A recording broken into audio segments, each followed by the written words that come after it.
this is Reverend Don Lewis coming to you from the beautiful metaverse, and more specifically from beautiful Danville, Illinois, homeland of the Corellian tradition. And this is Midday with Reverend Don. Welcome.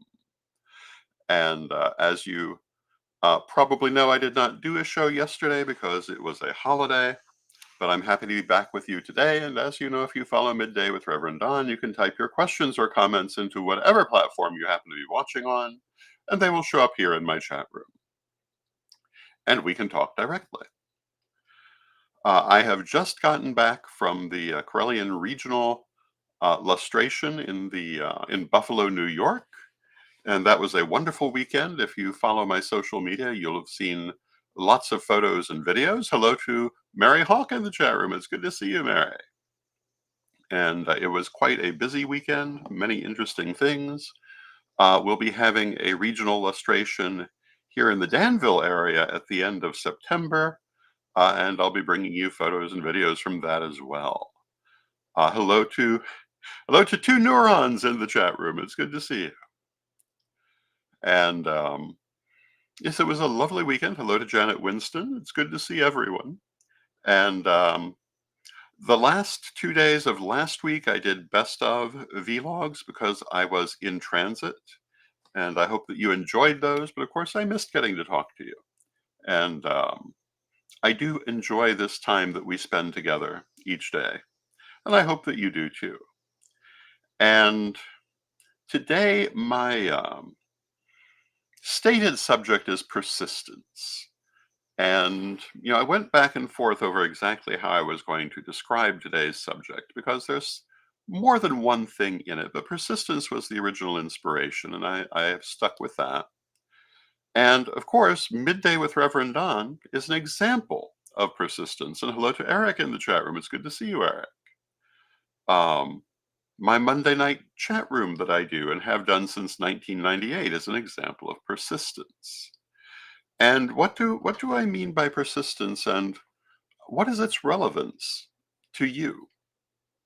And when we talk about leadership, um, when we talk about things like witch wars and the wider cultural wars, it's actually extraordinarily relevant to anyone who might be the subject of a witch war or a cultural war or even just personal conflict.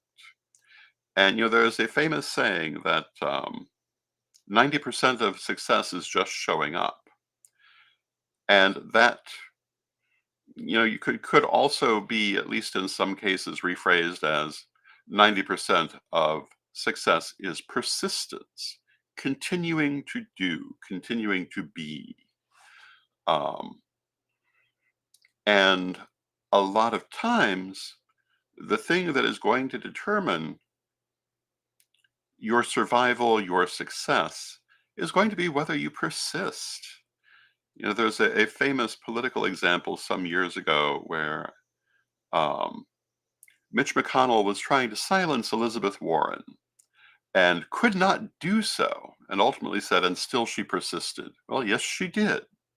And making no particular comment on what was being discussed, in part because I don't exactly remember it, but the fact that she persisted in many ways was a very effective tool on her part. And for a while, that phrase became extremely prominent. And it should be. Persistence is half the battle, if not more. When we talk about things like witch wars, there are so many other things involved in it. But ultimately, the goal of most witch wars is to convince the person it's being waged against, or the group it's being waged against, to stop, to fade, to walk away. And there's usually no way to force this. It's usually over relatively irrelevant things. And so emotional violence is usually the tool. But if you're persistent and outweigh it, it often will simply tire itself out. To some extent, I think this is Certainly not the case with the wider cultural wars, but some of the battles. To persist and continue is in many ways the winning strategy. To not allow yourself to be cowed, to not allow yourself to be forced out, is in many ways what will make the difference in your survival and your prosperity. I have talked several times about how back in the 90s, there were, well, 90s, early 2000s, there was like a total of 17 witch wars that we found ourselves the subject of. And yet, here we sit now. And one of the reasons was that we persisted through all of it. We did not allow it to overcome us, to discourage us, to cause us to walk away. We continued doing what we do. One of the reasons that overall I feel pretty successful in the things I do is I don't stop. I just keep doing what I consider to be that next right thing. And I mentioned my chat room. I've been doing it since 1998. And it is still one of the right things for me to do. And so I continue to do it. The fact that I've continued doing it all that time is an example of being a grinder. I keep grinding on the things that I do. I keep writing books, I keep talking, I keep working with people. And, every now and then there's someone who doesn't like me, someone who wants to um, attack me, but it doesn't stop me. I just keep going. And persistence, I think, is very often the thing that is going to be the most successful thing you can do. Now, that doesn't mean that you should persist in something that's not working. Um, and I'll say again what I was saying the other day, you want to love your message, not your platform. So if I found, um, well, as I did, if I found the place where I started that very old chat room, which to the best of my knowledge is the longest ongoing pagan chat room, if I found that original platform was no longer the ideal platform, I would change it. The original platform was about.com. I changed it long ago. Um, I, for many years, held the chat in the Witch Wool chat room. And it was at one time a perfectly ordinary chat room where you just type things in. Later, it became a 3D chat room, which was a nightmare, but we tried it. Um, Today, I do it on Patreon, and we do it by video. And we all get together in our little Brady Bunch boxes, and we have a lovely chat. So it's changed drastically in the years since 1998, but it has continued. And when it comes to making a positive change in the world, you have to persist in trying to make that change. If you give up, whatever it is you wanted to do won't happen. And many times I've come to that position, including to some extent today, because I looked at this and said, I could just put up another best of today. I've been busy all weekend. Got home at 3 o'clock this morning. It would be nice to rest today. But I looked at it and said, no, I should do midday as I normally do. I would love to talk to people. And, they've already had several best ofs. It's time to have a new one. Um, but, it takes a certain amount of effort, and you have to be willing to do that. And Mary says, lol, Brady Bunch boxes. Yes. Um, I've actually heard that format described as Brady Bunch boxes. Um, and it's kind of just, I mean, for at least for a person of my generation, it fits very well. But again, in the decision, do I do a live show today or do I do a best of? Um, I thought the most productive thing was to come on and to talk. And plus, I had inspiration for what I wanted to say. Um, And it was the very fact of considering, am I going to do this, that was the inspiration. Um, Continuing, persisting, doing that next thing is what you must be prepared to do above and beyond all the other things I talk about in terms of leadership. The willingness to continue to serve the world and your community, even when it's not always easy, is the number one thing. I will tell you that during those many witch wars, there were times when um, part of me would have loved to have walked away and said, screw all this.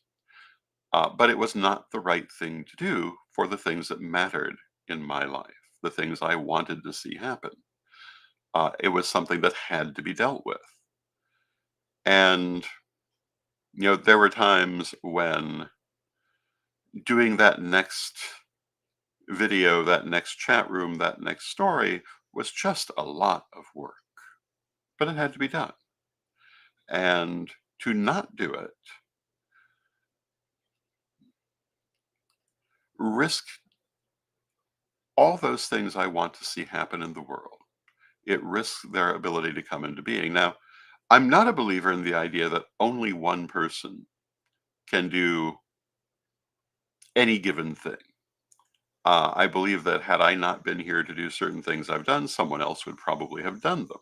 However, I do know that sometimes only um, only one person can do a certain thing a certain way, and um, I still feel that I need to keep my voice active and out in the world. Now, Eric says another great word for leaders is consistency, which is part of what I'm talking about. Yes, you want to continue working, you want to continue to do what you do, you want to be consistent, and you want to be relevant. And we spoke about relevance in a different program. And I do want to emphasize that when I say persistence is very important, you must also make sure your persistence is on relevant things. Persisting in irrelevance is not going to help anything. Um, you must be open to change, you must be open to development, but you also have to be open to the work of keeping it going. And it is work. And if you're looking for a position of leadership, whether we're talking about the wider community, the pagan community, or just your own life, there's a lot of work involved. There's always going to be a lot of work involved. And you have to be willing to do it. There are lots of rewards for that, including knowing that what needs done, as you have seen it, is getting done. But persistence is very important as you are moving forward. And now we're at halfway through our hour, and so I want to take a moment for a word from our sponsor.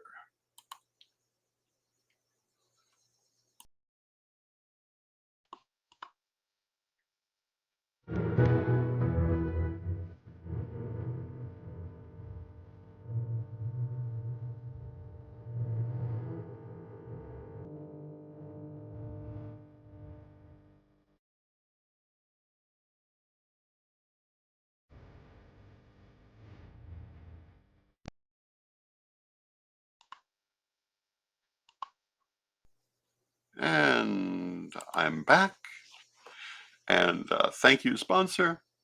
And our sponsor is Equinox Learning Center. And if you would like to join our sponsors, feel free to contact myself or Reverend Mary Hawk about sponsorship opportunities. Because, the things we do have expenses. And doing all of this video does come with a certain cost. And sponsors greatly help to defray that cost. And that's another aspect of consistency, perseverance, etc. And that is that there are often always really costs involved. Sometimes the cost is just your time and your energy. Sometimes there are other costs, cost for your website, cost for the services that you use to get your message out. Um, and it's important to maintain these also. And of course, there's always going to be change. There are always going to be developments. And sometimes you'll look at something that you're doing and say, well, that hasn't been as successful as we wanted. Let's try another way. And that's all perfectly reasonable. But you do try another way. You keep going. Um, you can never come to a successful conclusion to a journey if you stop your journey in the middle. And this is something that people so often do. And I've talked about before, one of the better things that I learned from Ed the Pagan is that it's not a book until the last page is finished. Um, you're not accomplishing anything if you don't, in fact, accomplish it. If you want to be a writer, you have to finish the writing and bring it out. You become a writer when someone else has read what you wrote. You become an artist when someone else is looking at your work. And I've known a lot of people who never get to that point because they want everything to be perfect, to be exactly a certain way. And this will kill their projects because they'll never get it to the point they think is perfect. Perfection is not your friend, perfection is your enemy in that sense. Now, we talked about different understandings of perfection last week. In this case, I'm using it more in the standard definition. But yeah, it's far more important to progress than to perfect. And in fact, the act of progressing in many ways will perfect your artistry, will perfect your work, will perfect your outcome, because you'll learn as you go. But if you never complete it, you'll never learn. Um, you'll never see it from anyone's view but your own. And this is not really constructive to doing important things. So, in addition to persistence, you've actually got to apply the things you're doing. You've got to get them out in the world. If you don't, they're merely theories, they're merely ideas, and they will die with you. And, is that good or bad? Well, in the history of the world, the vast majority of plans and projects never got outside of the mind of the person who was thinking about them. So, obviously, that's perfectly fine. It happens. But if you really want to make an effect in the world, you actually have to do it. And you have to be persistent with it. And you have to keep going. And, when it doesn't work out perfectly the first time, you got to do it again. When you get tired, you have to keep doing it.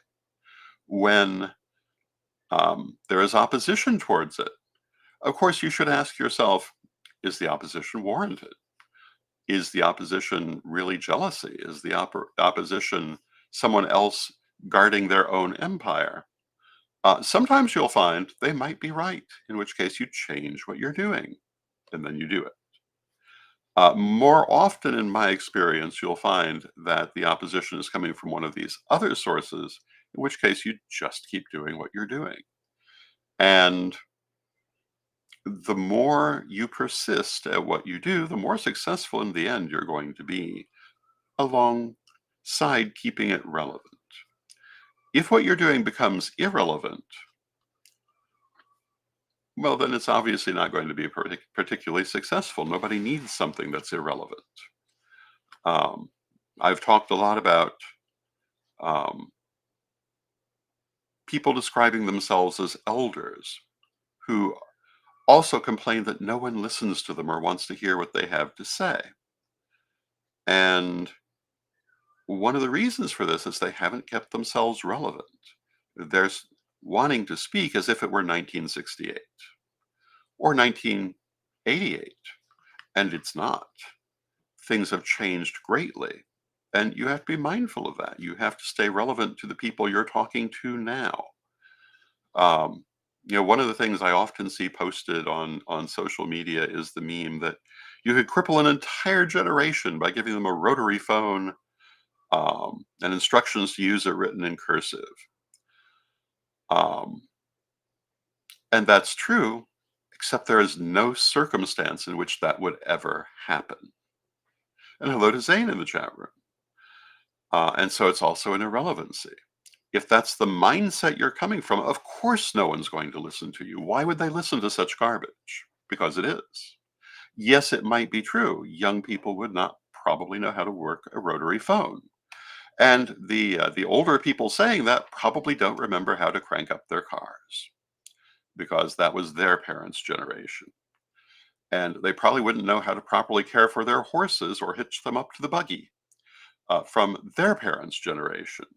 And it does not matter because we no longer do it. Yes, it's nice to know that for certain circumstances. If you're a historical reenactor, if you love trivia, that's great. I remember many years ago reading one of the Little House on the Prairie books. I couldn't tell you why, but I did. And I was fascinated by the description of the mother using the wood fire stove. And it gave a pretty good description of how she did that. And it never occurred to me that you would need to cook that way with a wood fire stove because I had never seen one. Um, and it was, to me, an interesting thing. But is it relevant? Well, if I were a camper, maybe. People certainly do cook still over open fires, but it's not quite the same as a wood fire stove, but there's some similarity. But I'm not one of them, and it has literally no relevance in my life. Um, Interesting to hear about, not something that I would be well advised to put a lot of effort into. Um, we have to remember this when we are wanting to talk to people, that we need to be able to reach them. We need to be able to give them a reason to want to listen to us. I was listening to someone the other day talking about um, things they saw as being wrong with Christian ministers' sermons. And I believe it was a Christian minister doing this, and it was on Instagram somewhere. But he started with the idea that so often they started with a bad joke. And the speaker felt this was off putting. And I have no idea. Um, I can't say I've never heard a Christian sermon, but I've heard very few of them. And I couldn't begin to tell you. The last one I heard, it would have been at some sort of third party event. Um, but I can see how it would be off putting if it was done badly. And you need to look at how you communicate. Are you communicating well? Are you doing well in reaching your audience? And, I asked myself this question, and the answer is, well, yes, sort of. I look at the names that show up in my chat room, and I feel like I'm doing a relatively good job because I see the same names come back day after day, and I see new names come in on a regular basis. Um, but, I would also say I could be doing a better job, and hopefully I will. Um, Now, Zane asks, are you eager to see new futuristic technology? Possibly we won't need to cook anymore. Robots and AI will take care of it. And the answer is, well, yes, I am actually. I love my microwave, and I do every now and then cook on a stove, but not very often. And I enjoy that futuristic technology. I can think of futuristic technologies that are more recent that I've enjoyed, like air fryers. And yes, I think these are good things. I am eager to see them across the board. And one of the things that I thought that I would mention during this program is that on the subject of persistence, I intend to continue speaking on video throughout my lifetime and up until the time of my death. I also plan to continue speaking on video after my death. And that is very much an active plan of mine. And there are, of course, a couple of different ways for that to happen. One is the videos I've done are still going to be there as long as people take care of them and keep them accessible. And so you can consult, if you're interested, what I had to say about any given subject, as long as those videos remain viable. But new technology is allowing, for want of a better way to put it, an electronic Reverend Don to exist and to continue speaking on these subjects long after the biological Reverend Don is gone. And I am very much committed to developing that technology. And we've already been experimenting with it. And it will be a very interesting development, I think. And I think many interesting things can be done from it. I am not one of those people who is afraid of new technologies. I see it all over the place. And I'm not afraid of it for two reasons. One, you can't stop it. Once the genie is out of the bottle, it does not generally go back in. And two, it's what you do with it. And I've heard people be very upset about AI artwork, and I'm not one of them. I think I've remarked that one of the things that I find very encouraging about AI artwork is now the little imperfections in my artwork are no longer imperfections. They're the demonstration. It was done by hand. The time the color went outside of the line, the time the line does not connect, the time that this or that is wrong, shows it was done by a human hand, because AI generally isn't going to do that. Um, and it has kind of changed how I look at that. But I'm not going to be afraid of it because I know I can't stop it. I have to find out, how do I live with it? How do I use this? How do I benefit from it? Because there is no not having it. And I see people saying, "Don't sign this petition." Petitions are worthless for the most part, particularly here. Nothing you do is going to stop AI.